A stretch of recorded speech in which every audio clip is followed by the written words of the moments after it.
Good morning, agents. The time has come for a new briefing. Today, we're going to fine-tune your skills for mission-critical earthquake preparedness. Japan is often called the land of earthquakes, but it's not like massive, destructive earthquakes happen all the time. The likelihood of you encountering a major earthquake while on a mission is low, but complacency is dangerous.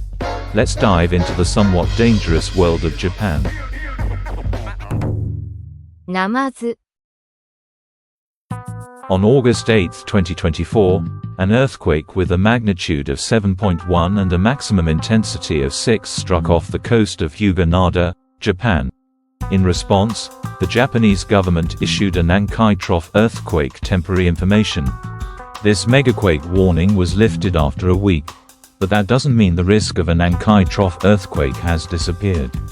The Nankai Trough earthquake is a massive earthquake that has occurred approximately every 100 to 200 years. It has been over 70 years since the last Nankai Trough earthquake, so the risk of the next one is increasing.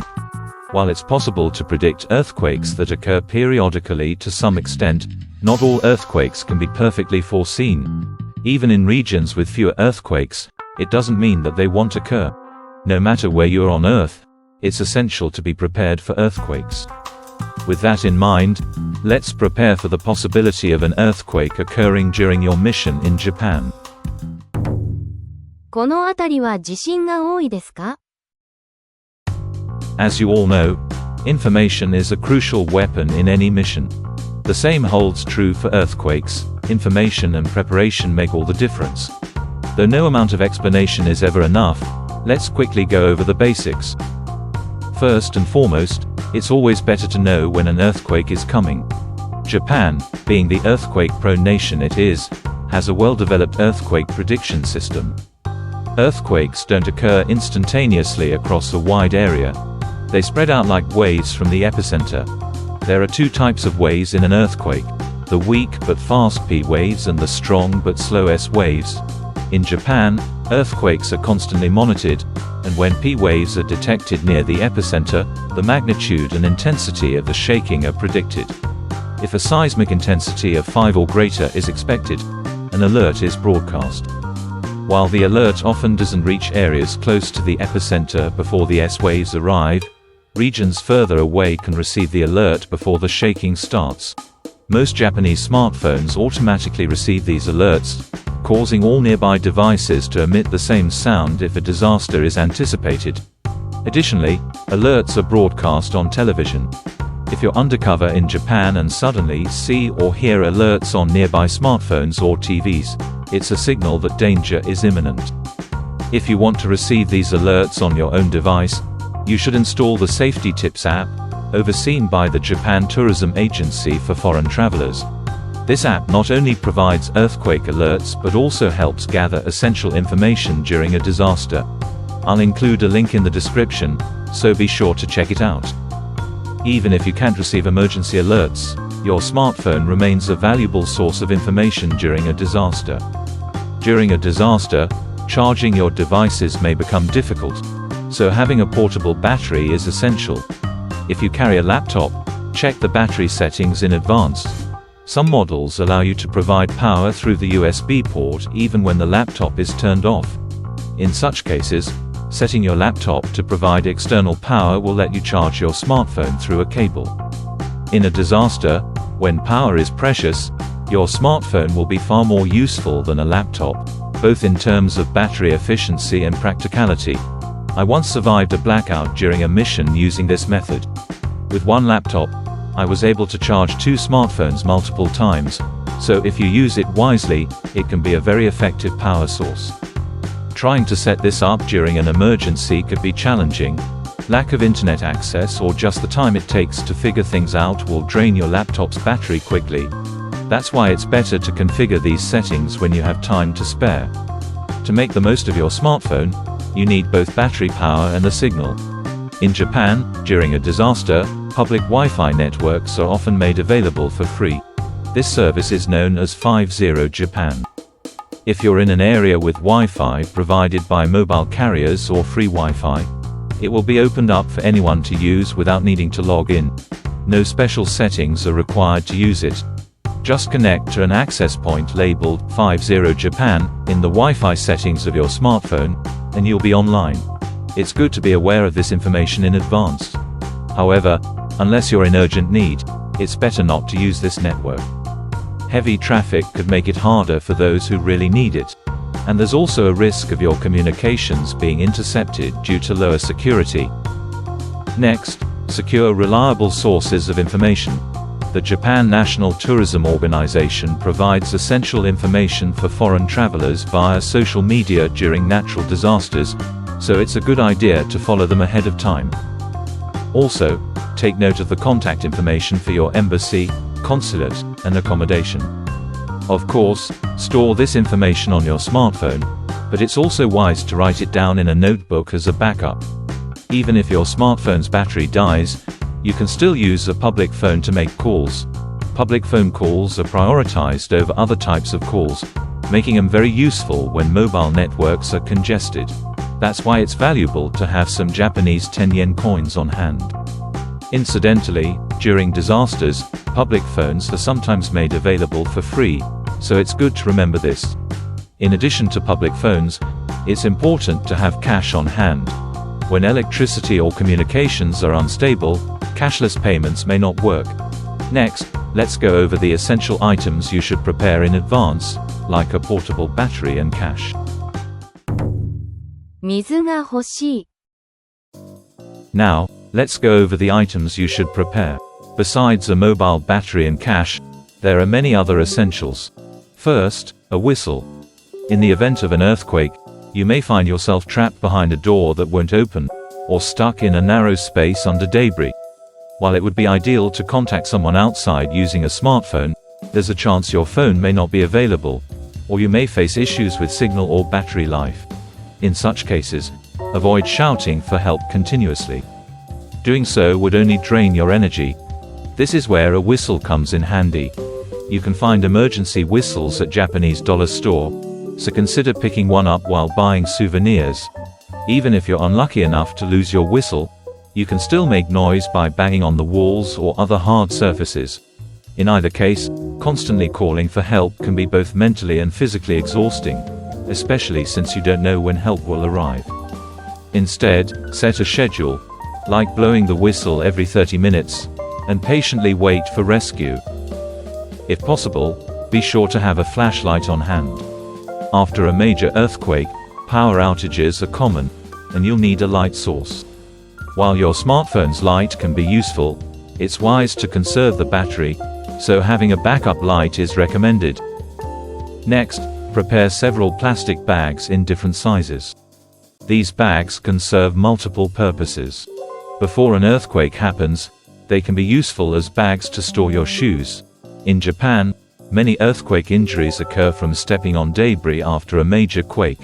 Immediately after the shaking stops, broken glass and other objects are often scattered on the floor.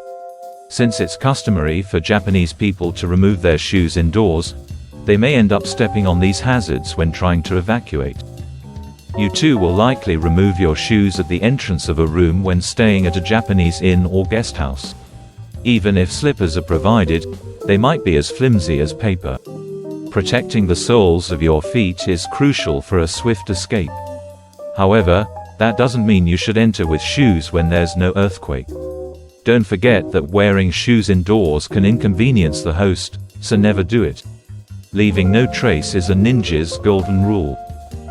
If possible, it's advisable to prepare evacuation shoes or disaster slippers. However, they can be bulky, making it impractical to carry them around. That's where plastic bags come in handy. Place your shoes inside a plastic bag and keep them within easy reach. This way, you won't trouble your host, and you also prevent glass from getting into your shoes. It's a win-win situation. Additionally, plastic bags can be used as improvised toilets. Immediately after an earthquake, sewage pipes may be damaged, and flushing the toilet can lead to a disaster. If you need to use the bathroom before the safety of the pipes is confirmed, a large plastic bag will come in handy. Here's how to use it. First, lift the toilet seat and cover the bowl with a plastic bag. Then, place a second plastic bag over the seat and line it with torn-up newspaper. You can relieve yourself into this setup. Larger plastic bags can also be used as makeshift insulation by stuffing them with crumpled paper or newspaper.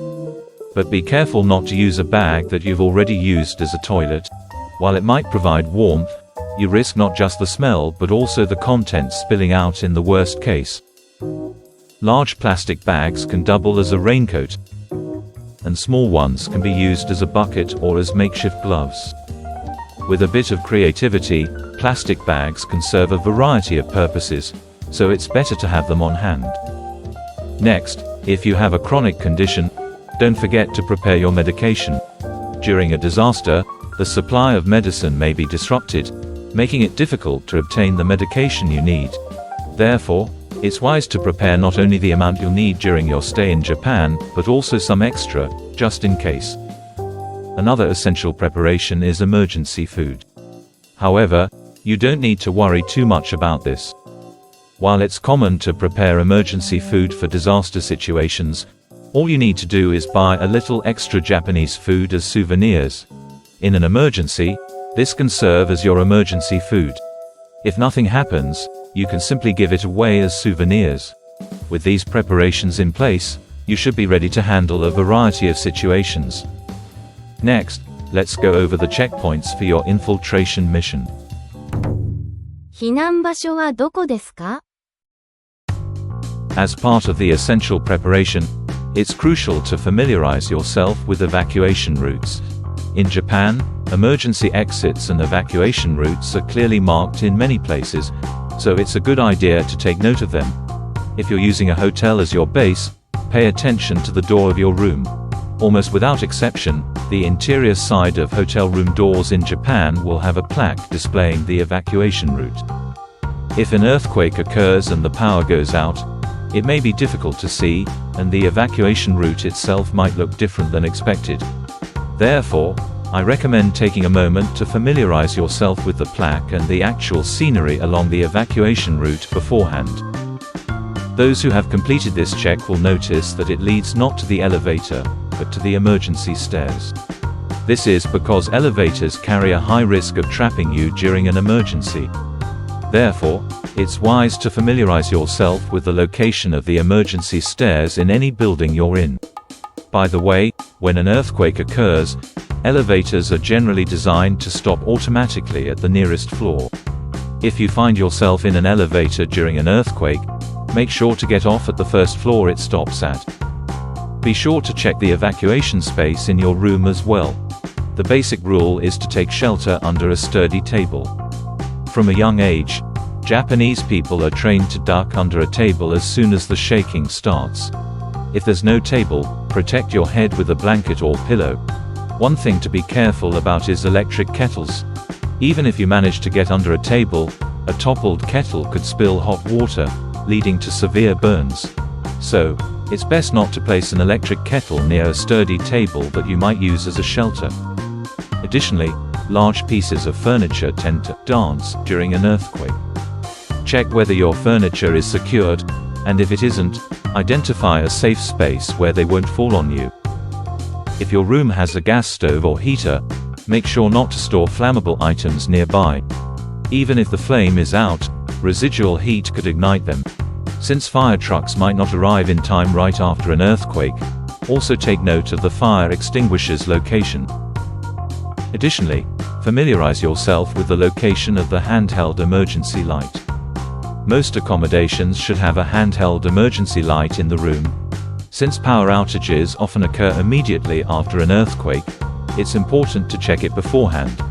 While your smartphone can serve as a light source, avoid using a lighter. There could be gas leaks from damaged pipes, posing an explosion risk. When walking outside, always be aware of potential evacuation spaces around you. Even just having a general sense of areas that seem safe from falling buildings or shattering glass can significantly increase your chances of survival. Next, let's simulate what to do when an earthquake actually strikes.